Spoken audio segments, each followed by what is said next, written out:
¿Con quién es mañana la que tenemos? Y la vamos a abrochar a Mabel.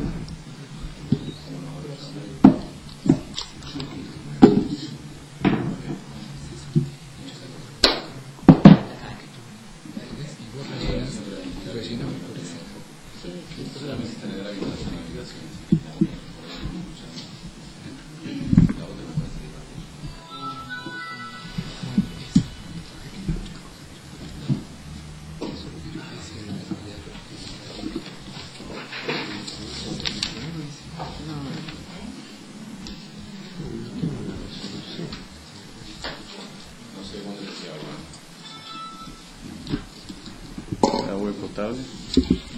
No, están bien. Gracias.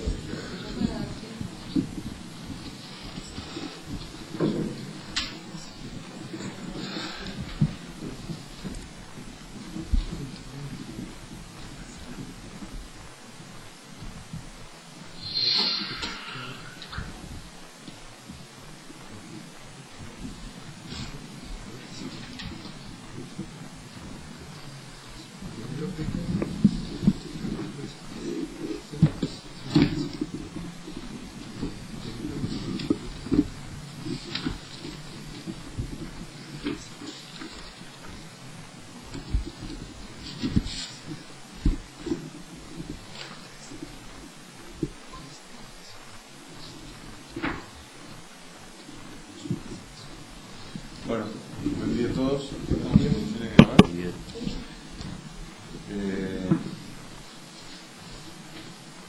A los efectos de que el registro videofílmico, mi nombre es Andrés Repeto, soy juez del Tribunal de Impugnación y voy a presidir la audiencia. Estoy acompañado por el doctor Federico Sommer y el doctor Alejandro Cabral, también jueces del Tribunal de Impugnación.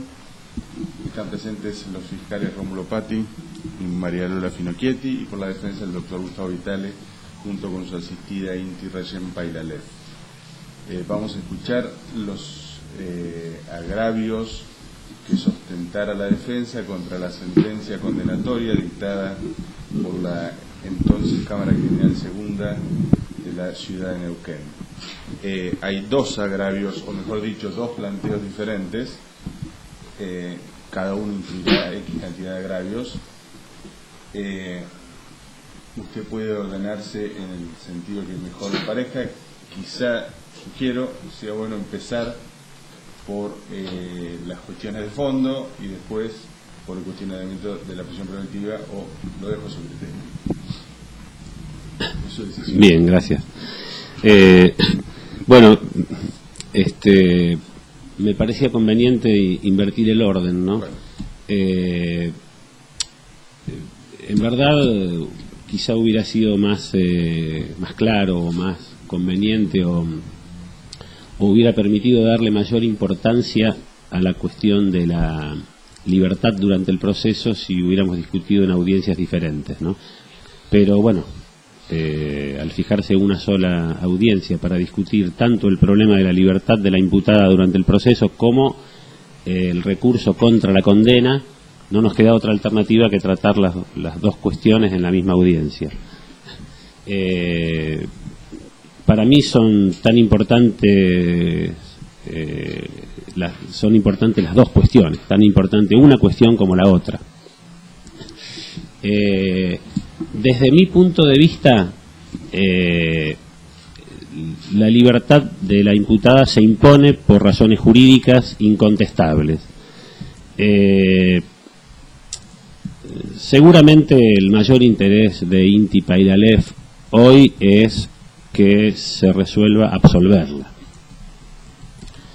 Y a eso me voy a referir en la segunda parte. Pero también es cierto que frente a la posibilidad de que no se la absuelva, tiene mucha importancia la situación procesal durante el resto del proceso, y concretamente el problema de su libertad. La resolución que cuestiono y que por mayoría dispuso mantener la prisión durante el proceso, con un voto en disidencia de la doctora Ana Malvido, es una resolución que no contesta directamente los planteos centrales de la defensa, no se hace cargo directamente. Si uno escucha la filmación, si uno ve la filmación y escucha, podrá advertir que allí se dijo que el plazo de 2 años y medio de prisión durante el proceso para la mayoría era razonable porque faltaban pocos días para la audiencia que se está celebrando hoy, en la cual se discutirá la culpabilidad o inocencia directamente de la imputada. Pero esa era una de las cuestiones que se plantearon en la audiencia de revisión, tanto en la petición inicial como en la audiencia de revisión. Porque si bien es cierto que la doctora Ana Malvido en disidencia sostuvo que 2 años y medio es un plazo irrazonable y entonces la razonabilidad del plazo es un tema a tratar y es un tema sobre el cual la mayoría discrepó, la otra cuestión, es decir, la cuestión de la aplicación del nuevo Código Procesal Penal a la prisión preventiva que viene sufriendo hoy Inti Paillalef, es un tema que no fue tratado directamente. Y sobre esta cuestión, fui al menos pensando durante todo este tiempo, y lo que he advertido es que, sin perjuicio de que desde mi punto de vista es totalmente irrazonable que se tenga una persona 2 años y medio presa sin resolver la cuestión de fondo, y aunque hoy se la esté por resolver, de todas maneras, hace 1 año y 3 o 4 meses la casación está parada, fue interpuesto el recurso de casación de acuerdo con el Código Viejo y no se hizo absolutamente nada con esa casación, como si estuviera libre la imputada, ¿no? A mí eso me parece una falta de respeto a la libertad, ¿no? Tener una casación parada durante 1 año y 3 o 4 meses sin tratarla con la imputada presa, creo que eso es demasiado importante como para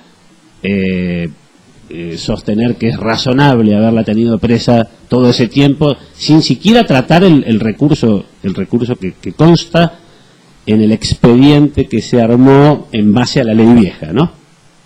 Hoy legajo sería, pero bueno, eso era lo que la documentación con la que se contaba en ese momento. De manera que, sin perjuicio de que me parece claramente irrazonable la inactividad del Estado en cuanto al no tratamiento del recurso durante 1 año y 4 meses, lo cual totalizó una prisión preventiva de 2 años y medio, tiene razón Ana Malvido en el sentido de que el plazo es irrazonable. Pero de todas maneras, hay un tema que me parece importante y sobre el cual creo que hay que seguir reflexionando, y yo al menos me he dado cuenta que en parte yo me equivocaba en invocar la retroactividad del nuevo artículo 119 del Código Procesal, que sostiene que no existe ninguna prisión preventiva mayor a 1 año, ¿no? No me estoy refiriendo a la ampliación por caso de asuntos complejos, que no estamos frente a eso, pero el plazo del 119 para casos como el presente es de 1 año. En verdad, esa disposición legal, como una disposición más benigna en relación al código anterior, que no establecía un plazo de máximo de privación de libertad durante el proceso, esa disposición, como lo dice claramente Claría Olmedo, como lo dice claramente Caferata Nores, ¿no? Y las citas concretas yo las he consignado en un pequeño trabajo que sale publicado en la página web del Poder Judicial a partir de ayer.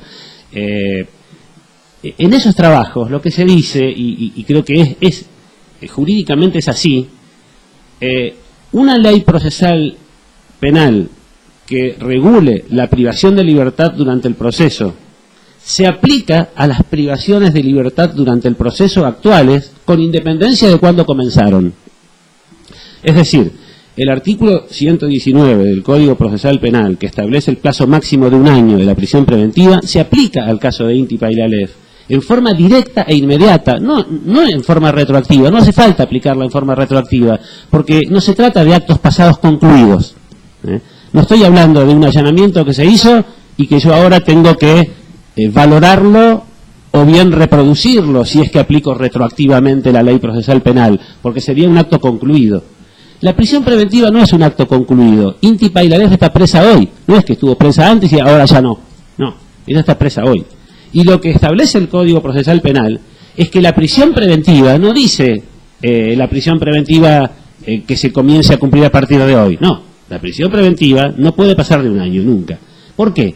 Porque ese plazo de 1 año de la prisión preventiva es un plazo reglamentario de la Convención Americana de Derechos Humanos, en la medida en que la Convención Americana de Derechos Humanos establece que los Estados están obligados a respetar el derecho del imputado a contar con un plazo máximo de la prisión preventiva. Un plazo máximo de la prisión durante el proceso como algo independiente, distinto del plazo máximo de todo el proceso, ¿no? Una cosa es el plazo máximo de la prisión preventiva y otra cosa es el plazo máximo de todo el proceso. Alguien puede estar en prisión preventiva hasta cierto momento y el proceso seguir con el imputado libre. Son dos cosas diferentes. Bueno, en ese sentido, el artículo 119 es reglamentario del artículo 8 de la Convención Americana en la medida en que establece, el artículo 7 sobre el derecho a la libertad personal, y concretamente el 7.5, que habla de el derecho del imputado a ser juzgado dentro de un plazo razonable o a ser puesto en libertad. La propia Corte Interamericana de Derechos Humanos, y concretamente en el caso Bayarri, y adviértase la importancia de la cita del caso Bayarri, porque el caso Bayarri fue justamente un caso contra Argentina, un caso en el cual la Corte Interamericana declaró la responsabilidad internacional del Estado argentino por no respetar el plazo máximo de privación de libertad durante el proceso, ¿no? Y en el caso Bayarri, lo mismo lo hizo en Tibi y en otros, pero en el caso Bayarri contra Argentina, que es un caso paradigmático, lo que dijo la Corte Interamericana es ¿cómo se fija el plazo máximo de la prisión preventiva? Hay dos cuestiones, el problema de la legalidad y el problema de la razonabilidad. El problema de la legalidad lo tiene que fijar el Estado a través de una ley. El Estado tiene que dictar una ley estableciendo un plazo máximo de la prisión preventiva. Ese es el primer límite al plazo máximo de la prisión preventiva. En el plano nacional existía, como lo dijo la propia Corte, la ley 24.390, que establecía un plazo de 2 años, prorrogables, etcétera, pero el plazo de 2 años era el plazo máximo a nivel nacional, ¿no? En este caso hasta ese plazo estaría vencido. Pero de todas maneras, Neuquén tiene un plazo máximo menor. El Estado neuquino establece un plazo máximo de 1 año. Ese es el plazo máximo que para el sistema interamericano tiene que aplicarse a todas las prisiones preventivas en curso, como un hecho actual, no como un hecho pasado.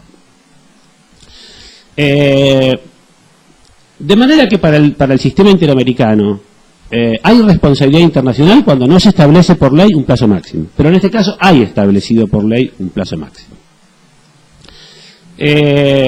Si no hubiera establecido por ley un plazo máximo, habría responsabilidad internacional ya por eso, y en ese plano se podría traer a colación, si fuera el caso, el informe 35 del 97 el informe 35 de la Comisión Interamericana de Derechos Humanos, que establece que bueno, si no hubiera plazo legal, y aunque lo hubiera, nunca puede sobrepasar la prisión preventiva las 2/3 partes del mínimo legal previsto para el delito imputado. Eso no tiene importancia en este caso concreto, pero lo que yo quiero distinguir es la legalidad de la razonabilidad el plazo máximo que tiene el Estado para mantener presa a una persona que no se sabe si es culpable o inocente porque no tiene sentencia firme que así lo declare. De manera que el 119, que establece el plazo máximo de 1 año, es aplicable en forma directa. No se trata de una aplicación retroactiva. hay que aplicarla directamente, porque la prisión preventiva se sufre hoy. Alguien podría decir, bueno, pero el artículo, como creo que han dicho, alguno ha dicho, el artículo 56 de la Ley Orgánica de la Justicia Penal establece que los plazos totales del proceso se cuentan para adelante, no para atrás, a partir de la vigencia del Código. Claro, sí, eso dice el 56, por eso mismo es inconstitucional el 56, pero de todas maneras el 56 no se refiere a este problema de la prisión preventiva, sino que se refiere al problema de los plazos máximos del proceso. Fíjese lo que dice el 56, ¿no? Dice, aplicación del plazo total del proceso a causas iniciadas bajo el régimen de la ley 1677. Está hablando de los plazos totales del proceso, no está hablando del plazo total de la prisión preventiva, que es una cosa diferente. El 56 no es aplicable a la prisión preventiva, es aplicable a los plazos del proceso. Y solamente tendría importancia en este caso si yo pidiera la libertad como consecuencia del vencimiento del plazo total del proceso. Pero no es el caso que estamos tratando hoy. El 56 de la ley orgánica dice: para las causas iniciadas bajo el régimen de la ley 1677 que continúen su trámite bajo la modalidad del nuevo proceso previsto en la 2784, los plazos totales comenzarán a computarse íntegramente desde la entrada en vigencia de la nueva ley. Está hablando de los plazos totales del proceso, a tal punto que después aclara: en los casos de causas elevadas a juicio o aquellos en los que la instrucción haya durado más de 3 años, tendrán un plazo de 2 años para su adecuación al nuevo proceso y finalización de los mismos. Está hablando de los plazos del proceso. Por lo tanto, para quien sostuviera esto, repito, esto no lo sostuvieron los jueces de la mayoría que no trataron directamente el problema, el 56 no es aplicable a la prisión preventiva. Si esto, si no se aceptara esto que estoy diciendo y se dijera que no, que en realidad pretender aplicar un límite máximo a la prisión preventiva, a prisiones preventivas actuales pero que comenzaron antes, ¿sería un caso de interpretación retroactiva? Solo para esta hipótesis, si se entendiera que es un caso que yo estoy pretendiendo que se aplique el 119 retroactivamente, para ese caso es obligatorio aplicarlo retroactivamente. Sí. Si se entendiera que es retroactivo, hay que aplicarlo retroactivamente. ¿Por qué hay que aplicarlo retroactivamente? Porque los jueces no tienen libertad en este caso porque están limitados por la Constitución. Y la Constitución de Neuquén establece claramente la retroactividad obligatoria de la Ley Procesal Penal más benigna.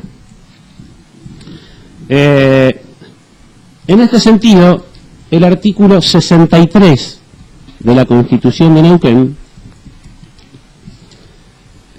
dispone, al tratar las garantías procesales, fíjense que el artículo 67 tiene un título que se llama debido proceso, es decir, trata allí las garantías del debido proceso, del juicio previo, está tratando una cuestión procesal penal, y dice: ningún habitante de la provincia puede ser penado sin juicio previo fundado en ley anterior al hecho del proceso, es decir, principio de legalidad, ni juzgado por comisiones especiales o sacado de los jueces preconstituidos por la ley antes del hecho de la causa.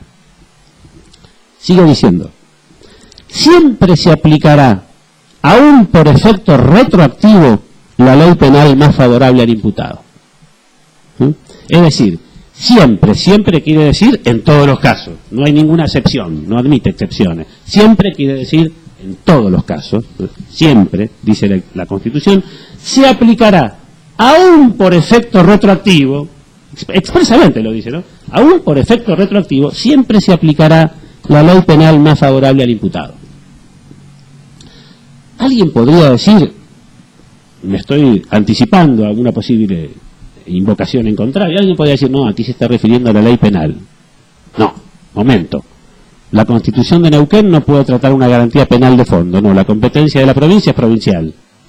Es lo que es procesal, digo. La provincia tiene competencia para el dictado de normas procesales. Y aquí está tratando lo que se llama debido proceso. El título del artículo 63 es debido proceso.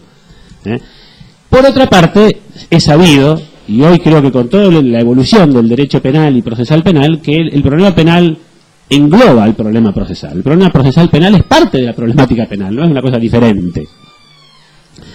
Y esto lo explica con toda claridad, o lo explican con toda claridad autores como Cafferata. Fíjense que a favor de la aplicación retroactiva de la ley más benigna y mucho más en materia de prisión durante el proceso, se expide gente de la trascendencia de José Cafferata Nores, Zaffaroni, Alagia, Slocar, Alberto Binder, Esteban Righi, hasta hace poco Procurador General de la Nación, Daniel Pastor, es decir, exponentes del pensamiento penal más renombrado, por lo menos,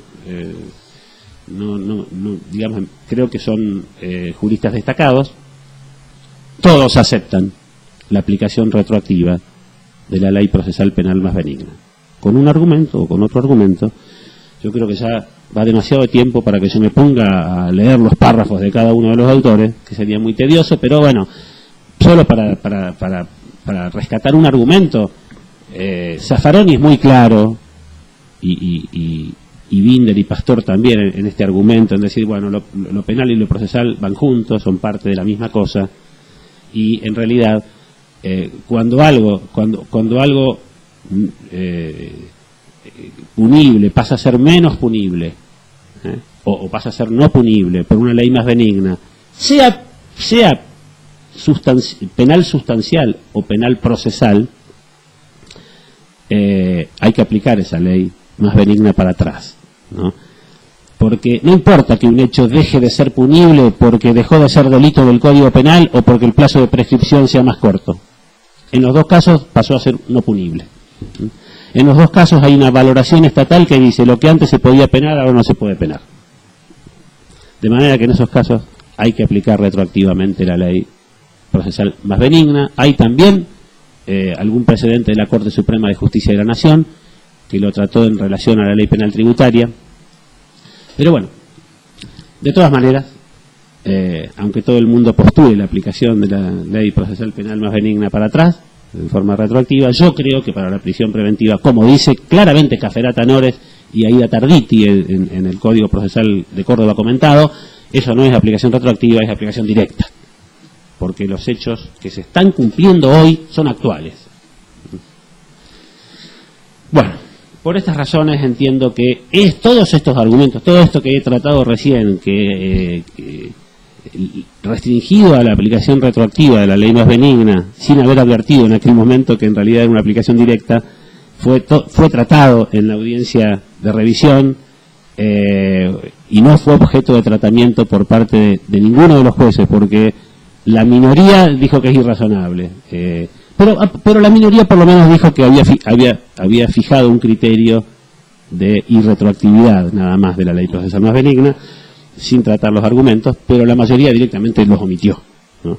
Por lo tanto, yo creo que para este nuevo código no tratar los argumentos es como la demora judicial. Este código plantea casos de libertad automática por demora. Cuando no se dictan las resoluciones en los plazos fatales establecidos, se plantea un pronto despacho y hay que liberar. Bueno, en esta audiencia es el pronto despacho, si se quiere. No se trataron los argumentos. Creo que la única solución jurídica desde mi punto de vista para el primer problema, ya termino con el primer problema, es disponer la libertad durante el proceso de Inti Pailalejo.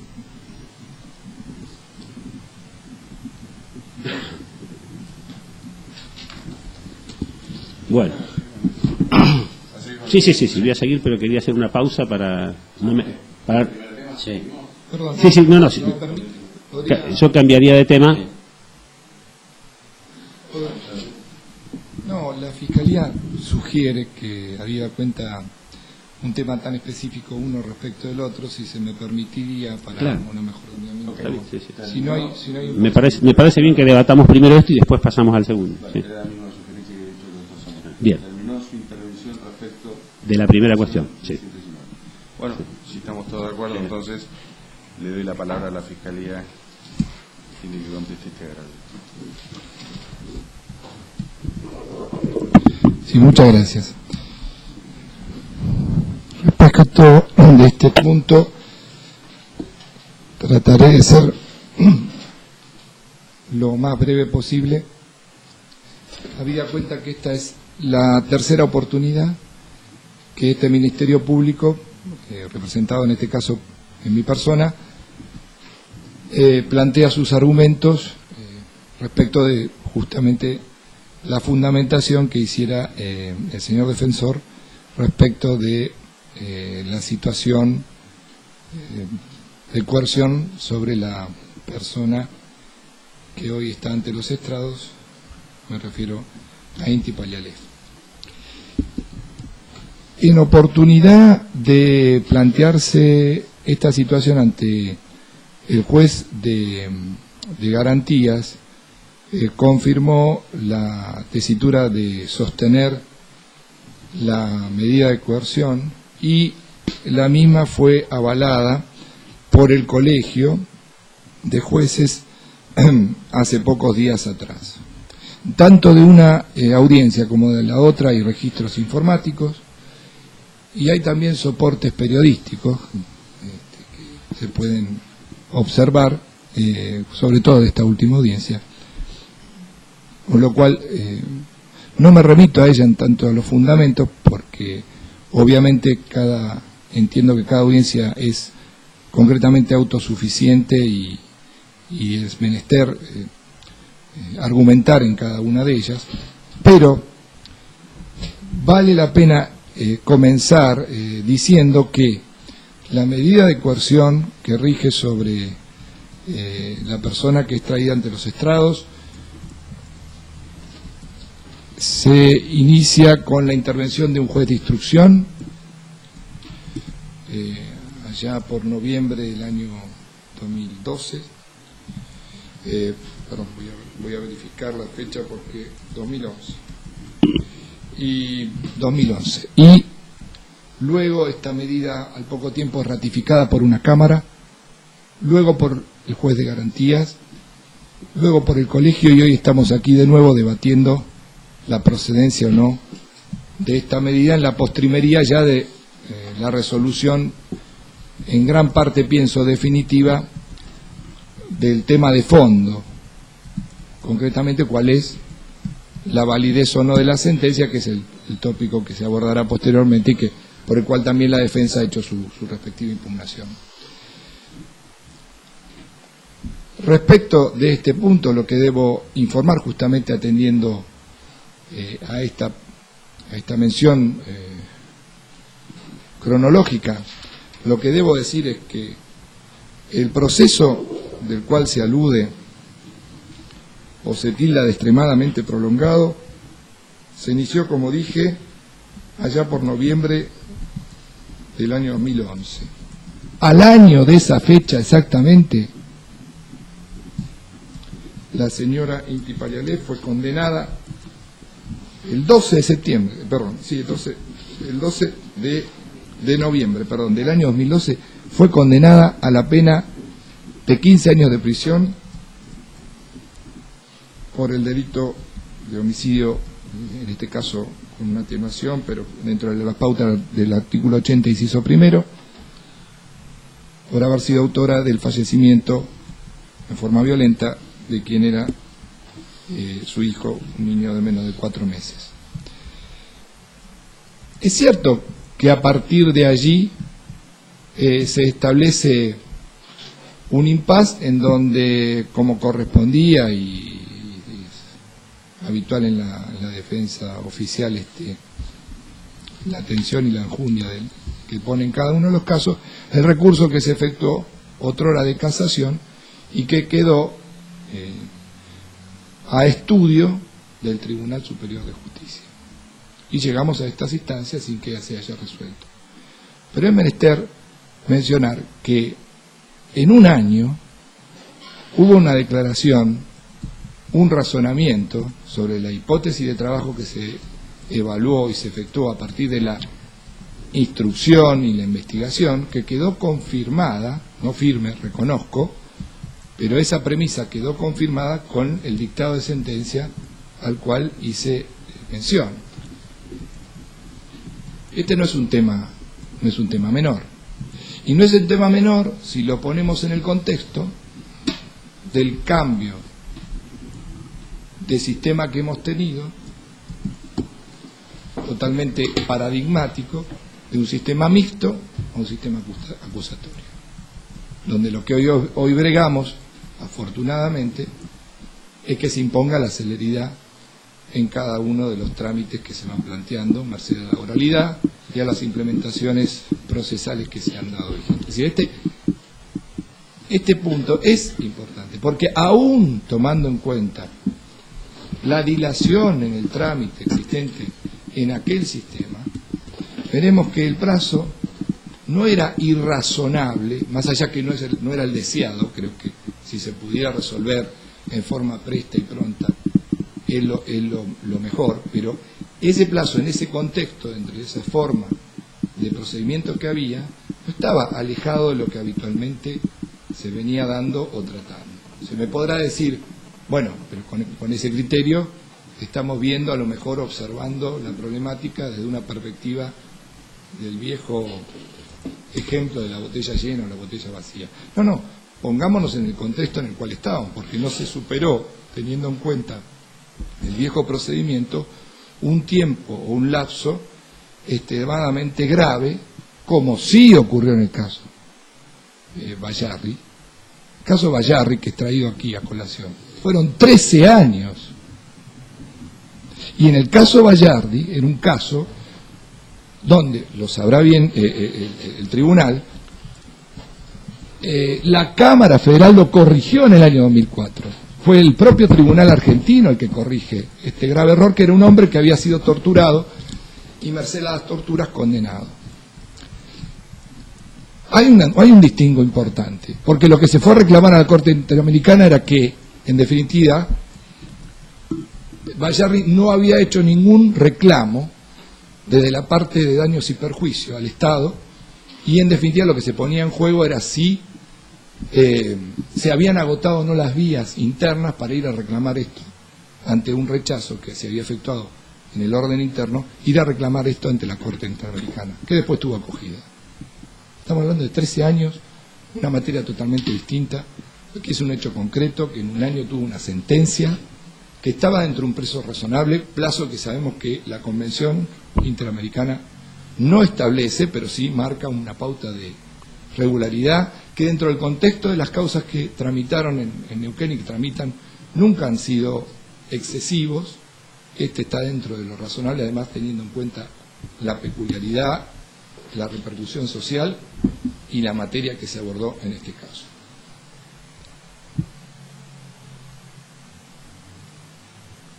Discrepo en lo manifestado por el señor defensor, que en la resolución del Colegio de Jueces solamente se haya dicho que la cercanía de esta audiencia no permitía ahondar sobre otros aspectos, o era este el argumento primordial. No. Aquel colegio, que resolvió hace unos días atrás, avaló la teoría o la tesitura de este ministerio, como lo hizo el juez de garantía, en el sentido de que hay una conjugación clara del artículo 22 del Código de Procedimiento en consonancia con el 56 de la Ley Orgánica. Y más allá de las recomendaciones a las cuales siempre se aluden, emitidas por la Fiscalía General de nuestro ministerio, lo cierto es que aún antes de ello, los fiscales en cada una de las audiencias que se fueron presentando, cuando se dio de alguna manera la avalancha de revisión de las medidas de coerción, sostuvieron esta postura, que obedece nada más y nada menos a este cambio de paradigma al cual yo había mencionado anteriormente. Con lo cual, en ese aspecto me remito, si a lo ya dicho, creo que está claro, y es sobreabundante ingresar en ese aspecto, entendiendo que es esa la correcta aplicación. Y digo renglonalmente que si el legislador hubiese querido realmente declarar una amnistía, que en definitiva esto es lo que de esto se trata, lo hubiese hecho directamente, lo hubiese expresado, tenía los recursos y los medios. Aquí lo que se pretendió, no habiendo una transición, justamente fue hacerla en revisión y de modo el modo de evaluar cada caso en concreto y la situación específica. De ahí que se han dado casos que han recuperado la libertad por el tiempo de detención y otros que no. Y otros incluso a pesar del criterio que ha sostenido la Fiscalía. Pero esos casos que han recuperado libertad justamente, mayoritariamente, porque no tengo noticia que haya habido alguno así, tienen que ver con medidas de coerción en prisión preventiva. No como en el caso que estamos trayendo a consideración de ustedes, en donde tenemos una sentencia, no firme, pero la elaboración de un juicio. Hay valoración de la prueba, confirmación de la materialidad del hecho, el acto, imputación y, como decía, dentro de la lógica de la sana crítica, la emisión de un pronunciamiento a un año de cometido el hecho. Luego está el trámite pertinente de la revisión, otrora casación o impugnación, que la traemos a esta sala. Yo no veo que aquí haya, ante la magnitud del hecho y la gravedad del tema, una irracionalidad o una desproporción a lo largo del tiempo.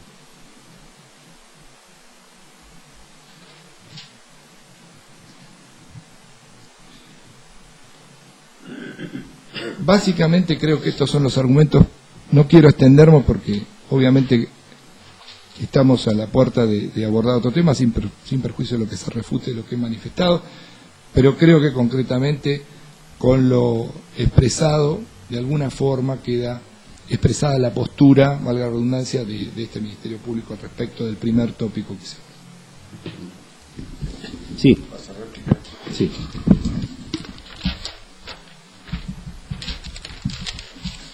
Bueno, respecto de algunas cuestiones concretas que sostuvo la Fiscalía contra la argumentación de la defensa, quiero marcar que, en primer lugar, el fiscal sostuvo que un argumento para mantener la prisión durante el proceso es que ya estamos en las postrimerías, dijo, del proceso. No es así, porque es sabido que contra la decisión que se dicte en esta impugnación todavía se puede interponer una impugnación extraordinaria local, y el plazo máximo de la prisión preventiva comprende todos los recursos ordinarios y extraordinarios que se lleven adelante, ¿no? Mucho más los extraordinarios locales, ¿no? Porque aún si se quisiera mal aplicar el 56 a la prisión preventiva, los plazos extraordinarios locales se computan dentro del plazo máximo, ¿no? De manera que no estamos tan en las postrimerías, ¿no? En todo caso depende la sentencia que se dicte sobre la cuestión de fondo y depende la decisión de las partes de recurrir o no. El segundo argumento que marcó el fiscal y que no se compadece con el sistema jurídico nuestro es que al año se lo condenó. ¿Qué tiene que ver que al año se lo condenó? No tiene absolutamente nada que ver. Justamente se lo condenó en realidad después del año, porque el hecho fue en septiembre. El hecho fue en septiembre del 2011, se lo condenó en noviembre del 2012, al año y 2 meses más o menos, casi, pasando el plazo de un año del artículo 119, o sea que es totalmente irrelevante decir, al año se lo juzgó como si fuera un plazo realmente corto, ¿no? Cuando ese plazo ya es más largo que el que establece el 119, ese plazo solo es más largo, ¿no? Después se volvió a pasar ese plazo y más de ese plazo para no resolver lo que antes era el recurso de casación. Se duplicó 2 años y medio de prisión preventiva. Pero por último, que haya condena o que no haya condena, para el plazo máximo de la prisión preventiva no significa absolutamente nada. Que el plazo hay que sostener que es razonable porque era lo habitual. Es lo mismo que si antes se torturaba en otra época, hay que decir que entonces hay que seguir torturando, ¿no? Porque era habitual torturar antes, ¿no? Este código sí es importante, y en eso coincido con la Fiscalía, es porque concientizó la importancia del fenómeno lesivo de derechos humanos, que es tener presa a una persona que después a lo mejor puede salir libre, como es el caso de Inti, ¿no?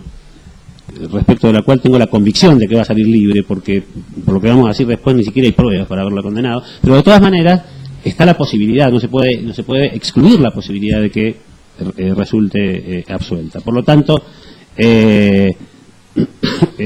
no se puede sostener jurídicamente que el plazo es razonable porque era habitual tardar mucho, ¿no?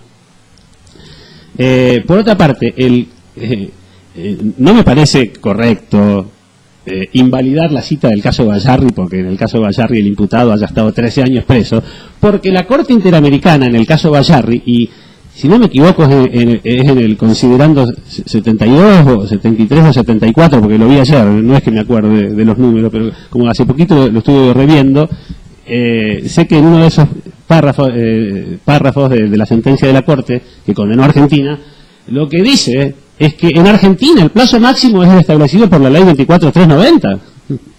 Y ya había pasado. Es decir, si Bayarri hubiera estado 2 años y medio preso, hubiera salido libre igualmente que si hubiera estado 3, 4, 5 o 13.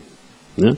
Porque la Corte lo que dijo ahí es el plazo máximo de la prisión preventiva al que alude el 7.5 de la Convención Americana, en los estados es el que dice la ley primero. Y no se puede pasar eso. Y dijo, en Argentina el plazo máximo es el fijado en la 24.390. Está hablando del Estado Nacional, ¿no? En el Estado Provincial es menor.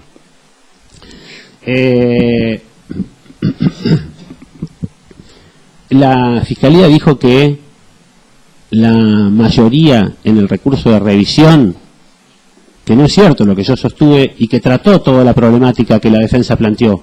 Entonces, bueno, creo que la controversia habilita a que el tribunal pase la filmación y vea y escuche lo que dijeron los jueces. Y van a poder comprobar lo que les digo. La mayoría no trata la cuestión constitucional. Menciona el 56, sí, pero no trata la cuestión constitucional que la defensa sostuvo.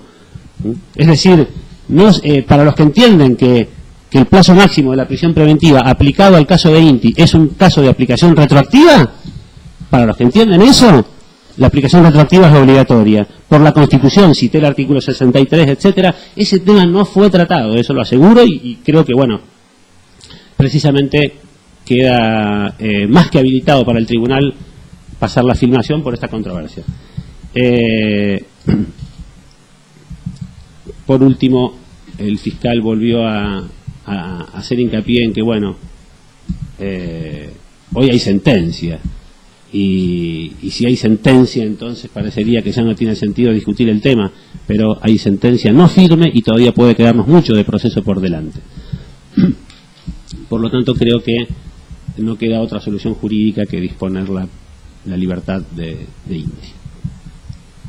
Yo pediría al tribunal si podemos hacer un breve cuarto intermedio antes de seguir con la segunda parte.